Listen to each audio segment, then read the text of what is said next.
Bismillahirrahmanirrahim. Assalamualaikum warahmatullahi wabarakatuh. Alhamdulillah alladzi hadana li hadza wa ma kunna linahtadiya laula an hadanallah.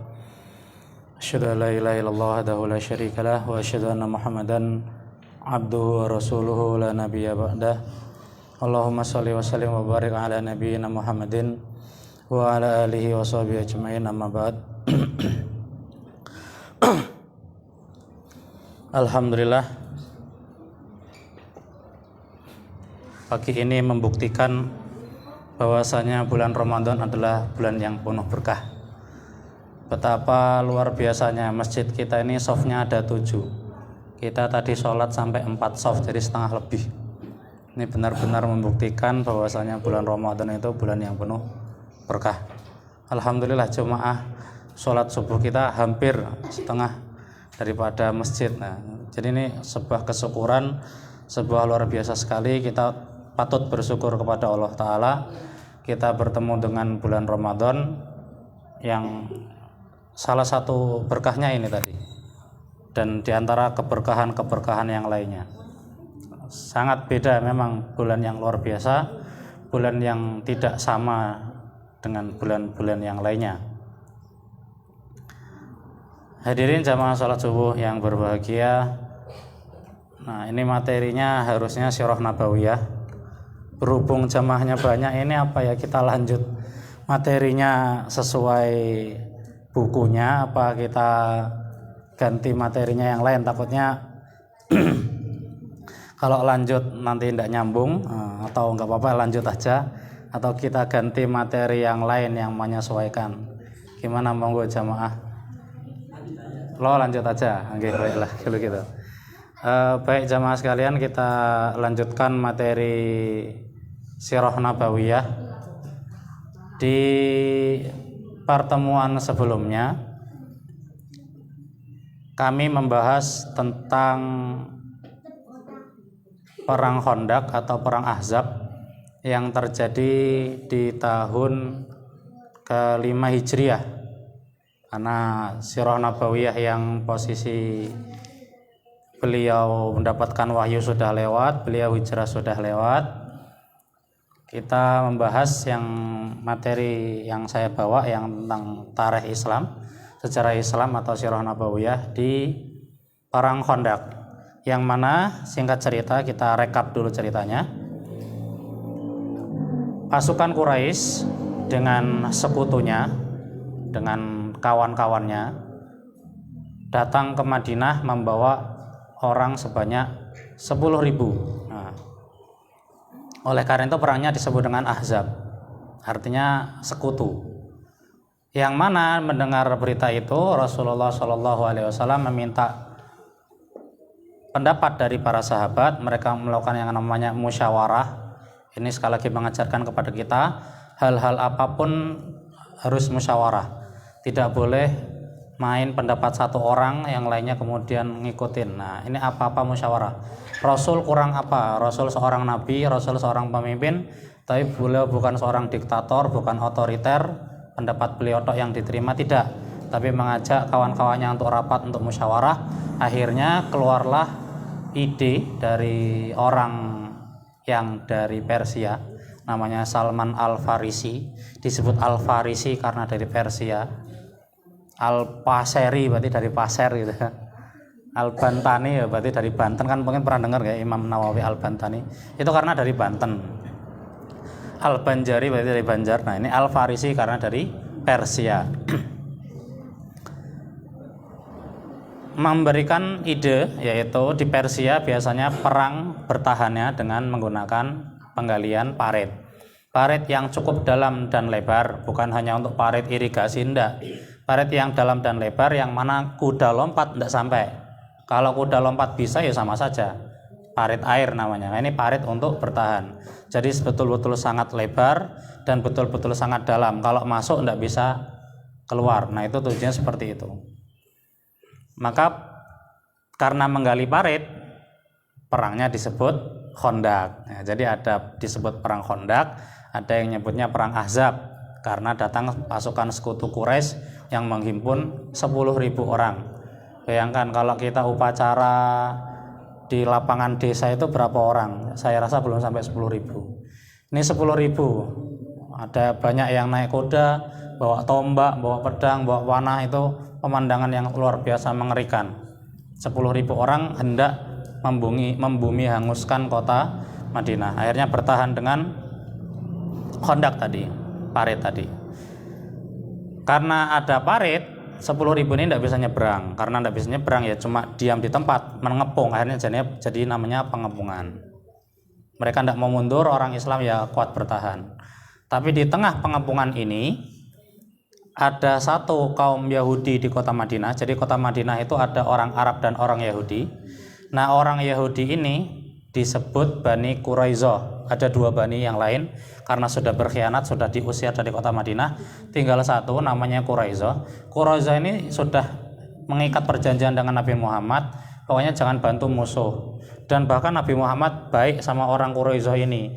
Tapi pas datang musuh 10.000, musuh menghasut orang Quraizoh, akhirnya Quraizoh siap berkhianat ke Nabi Muhammad SAW. Nah, ini bahayanya namanya musuh dalam selimut. Nah, ini betul-betul sangat berbahayanya. Kenapa? Posisi di dalam, sewaktu-waktu bisa melukai Nabi dan para sahabat, para orang-orang muslimin. Maka Bani Quraizoh ketika itu berkhianat terhadap Rasulullah dan para sahabat di tengah kecambuk perang. Singkat cerita, terjadi sebuah kejadian angin topan dan sebagainya yang membuat pasukan Ahzab, Quraisy dan kawan-kawannya ini porak-poranda terpaksa pulang ke Mekah. 10.000 ini pulang ke Mekah. Nah, ini yang mau kita bahas. Setelah orang-orang musyrikin kembali ke tempatnya, pergi dari Madinah karena kemahnya diterbangkan oleh angin, Allah mengirim bantuan lewat angin topan dan sebagainya. Sudah nggak ada lagi yang bisa mereka harapkan, mau meneruskan pengepungan mau apa, semuanya sudah diterbangkan. Akhirnya pulang. Nabi Muhammad dan para sahabat sudah lega karena apa? Sudah nggak perlu lagi jaga-jaga, nggak perlu lagi takut-takut ada yang melompat ke parit karena apa? Pasukan sudah pada pulang. Tapi ketika Nabi Muhammad pulang ke rumah, pas beliau mau mandi atau pas beliau sudah mandi, itu Jibril datang. Kenapa kamu taruh baju perangmu? Nah, saya bahasakan pakai bahasa saya aja. Kenapa baju perangmu kamu taruh sementara para malaikat yang membantumu berperang itu masih pakai baju perangnya? Maka pakai lagi, ayo bangun kita pergi ke sana. Kemana kata Rasulullah? Ke Quraizoh kata Jibril. Maka berangkatlah Nabi Muhammad menyuruh satu orang untuk memberikan pengumuman kepada orang-orang muslim supaya taat dan pergi ke Bani Quraizoh. Jadi kalau matannya ada mengatakan janganlah sholat asar kecuali di Bani Quraizoh. Karena apa? Ini musuh tadi, jadi teman, aslinya teman biasa aja, cuman berkhianat di saat yang sangat tidak tepat sekali. Posisi apa? Perang, dan itu sangat membahayakan. Mereka bergabung dengan pasukan musuh di saat perang, ini kan pengkhianatan yang sangat luar biasa sekali. Nah, pengkhianatan kayak gini ini jangan dibiarkan. Lah kalau kita punya tanaman ada ulat ya jangan disayang-sayang ulatnya, mati tanaman kita. Kan seperti itu istilahnya. Harus segera ambil obat hama, semprotkan ke ulatnya. Supaya apa? Supaya tanaman yang banyak ini bisa aman dan sehat, tidak digerogoti oleh ulat dan hama. Nah, hama ini mungkin hama 1-2 sudah beres, nah ada hama yang belum dibereskan. Nah, istilahnya seperti itu. Jadi Banu Quraizoh ini harus dihukum dulu, jangan istirahat dulu. Jadi jangan pekerjaan itu harus tuntas sampai akhirnya. Mungkin itu hikmah yang kita bisa ambil. Belum sempat istirahat Nabi Muhammad dan para sahabat karena datang yang namanya perintah, akhirnya harus dilaksanakan. Dan ini perintah penting karena menyangkut Bani Quraizoh yang tadi berkhianat di perang Ahzab, yang sedemikian mencekamnya bisa-bisanya mereka berkhianat. Akhirnya datanglah Nabi Muhammad SAW mengepung Bani Quraizoh ini. Beliau membawa sekitar 3.000 orang mengepung Bani Quraizoh karena perkampungan Bani Quraizoh itu ada bentengnya. Jadi dikepung supaya mereka tidak bisa keluar kemana-mana. Banyak riwayat sekian hari pengepungannya pokoknya berjalan lama. Ketika sudah lumayan lama pengepungannya, nah ini sudah mulai agak lemas, yang di dalam yang dikepung bingung, sudah ketakutan. Salah satu pemukanya bilang sama teman-temannya orang-orang Yahudi ini gimana, ini bahaya, ini sudah ada banyak cara supaya kita selamat, supaya nggak bertele-tele lagi ini pengepungan. Satu, kita masuk Islam maka kita aman. Gimana? Hadirin Yahudi itu tidak mau, kita tidak mau keluar dari agama kita. Sudah. Kalau gitu nomor dua, anak-anak kita, istri-istri kita bunuh dengan tangan kita sendiri. Supaya apa? Tidak ada lagi rasa sayang, rasa eman-eman kalau bahasanya. Habis mereka kita bunuh, kita keluar perangi Muhammad. Nah, itu kita bisa berperang dengan sepenuh hati.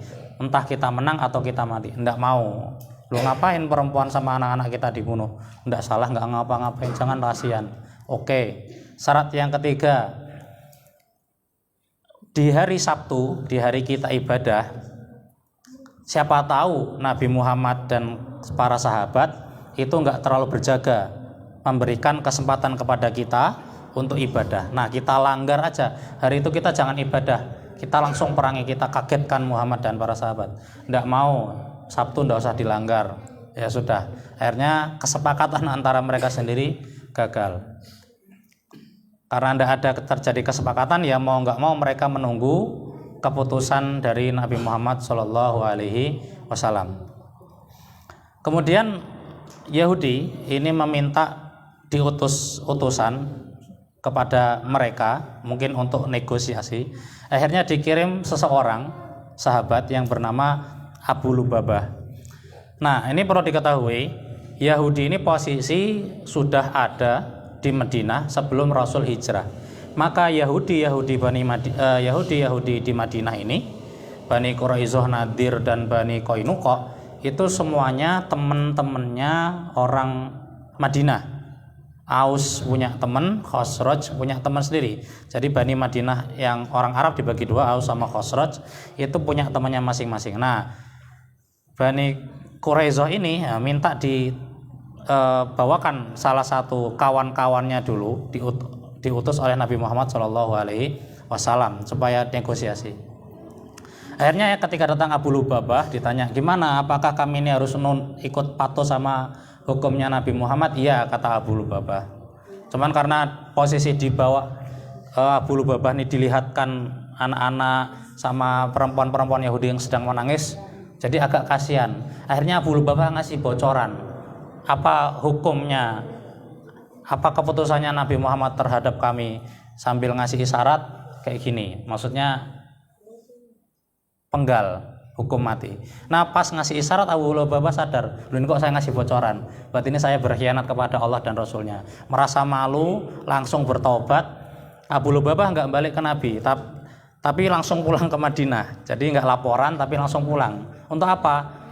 Menghukum dirinya sendiri dengan cara mengikatkan dirinya ke tiang Masjid Nabawi. Jadi minta tolong diikatkan. Nanti istrinya buka ikatannya, kalau waktu sholat selesai sholat diikat lagi. Jadi minta maaf, minta ampun kepada Allah, dan tidak mau dibebaskan ikatannya sampai Rasulullah SAW sendiri yang membebaskan ikatannya. Ini pelajarannya, intinya kalau kita, namanya kita manusia, tempat salah dan dosa, itu pas ingat itu langsung namanya bertaubat. Memang ketika Abu Lubabah ini berkhianat, ada ayat yang mengatakan jangan berkhianat, ayat itu turun.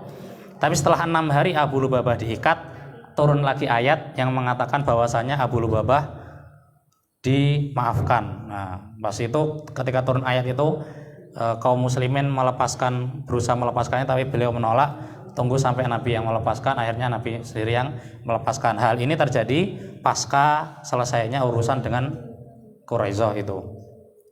Baik. Kemudian masih alot. Jadi orang Yahudi masih minta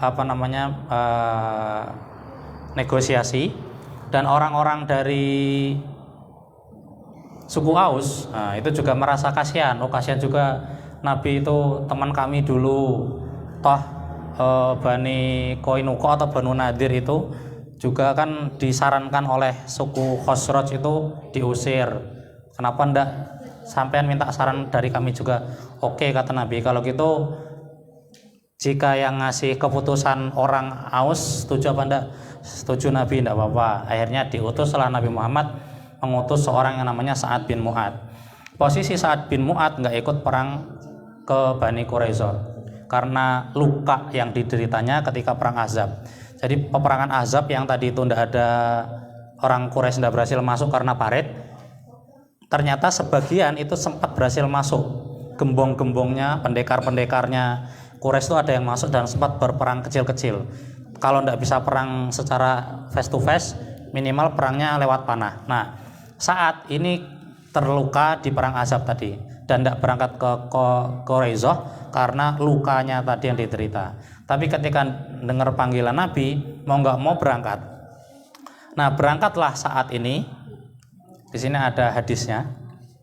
Jadi pas saat datang, karena dia datangnya terakhiran ya kan, dipanggil. Itu Nabi mengatakan kumu ila apa itu bahasa matanya itu saya lupa. Intinya berdirilah untuk memimpin kalian. Jadi datang berdiri menyambut. Nah ini tidak apa-apa. Jadi di sini mengatakan kalau berdiri untuk nyambut orang tidak ada masalah. Tapi kalau berdiri penghormatan berlebihan, orang misalnya orang yang dihormati duduk kita berdiri ya tidak perlu seperti itu. Kalau orangnya datang kita duduk di majelis, orang datang kita berdiri menyambut tidak ada masalah karena menyesuaikan hal ini karena untuk penghormatan tidak apa-apa. Akhirnya saat bertanya, apakah saya dikasih amanat oleh Nabi untuk memutuskan suatu perkara? Berarti berlaku untuk semua? Iya, untuk Yahudi iya, untuk orang muslimin iya, bahkan untuk Rasul sendiri. Akhirnya saat membuat keputusan, yaitu orang Yahudi laki-laki yang ikut perang, yang ikut membantu musuh di Ahzab harus dibunuh. Sementara wanita dan anak-anaknya harus ditahan. Akhirnya Rasul setuju dengan keputusan ini. Karena apa? Pengkhianatan tadi yang dilaksanakan oleh orang Quraisyah. Dan nyatanya setelah selesai hukuman ini, orang-orang Islam memeriksa benteng Bani Quraisyah. Ternyata Bani Quraisyah sudah menyiapkan 1.500 pedang, 2.000 tombak, 300 baju besi, 500 perisai yang nantinya mau digunakan oleh orang-orang Islam. Jadi memang ternyata pengkhianatannya adalah nyata. Jika pengkhianatan ini tidak diselesaikan, yang saya ibaratkan tadi hamanya nggak dibunuh, ya sampai kapan hamanya itu akan terus menyerang. Maka supaya tanaman kita ini baik, ya hama-hama ini harus disingkirkan. Nah, istilahnya seperti itu. Jadi bukan karena apa, cuman karena kejahatan yang Quraisyah sudah lakukan. Nah, ini konteks ini yang perlu kita pahami dalam membaca sejarah Nabi. Jadi jangan cuma sepihak doang gitu loh. Nggak ngerti apa-apa. Harus ngerti sebab dan musababnya. Kenapa Rasul melakukan ini? Karena pengkhianatan yang dilakukan oleh Quraisyah. Seandainya Quraisyah tidak melakukan pengkhianatan atau melakukan pelanggaran janji tapi tidak di waktu perang, mungkin hukumannya beda. Cuman mereka berkhianat di waktu genting dan perang, maka hukumannya pasti berbeda dengan melakukan kejahatan di luar waktu perang. Nah, ini banyak orang-orang kita zaman sekarang nih yang apa-apa alasannya sunnah Nabi tapi tidak ngerti sebab dan musabab di baliknya. Ya, maka kita selaku orang Islam yang cerdas ya, harusnya betul-betul menelaahi kembali.